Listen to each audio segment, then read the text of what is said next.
Well, guys, here is another video. I did this with the wood burning tool, and my daughter found the drawing, so I traced it on the board, and I used wood burning letters and measured it out, and this is the final product. So soon I'll do step-by-step videos, but I'm just learning how to do this.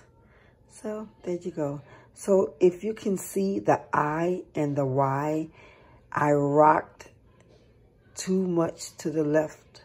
So when you put the letters down, you just want to kind of tap it. So don't rock those particular letters because they have a border around them. All right, thank you for watching. Bye.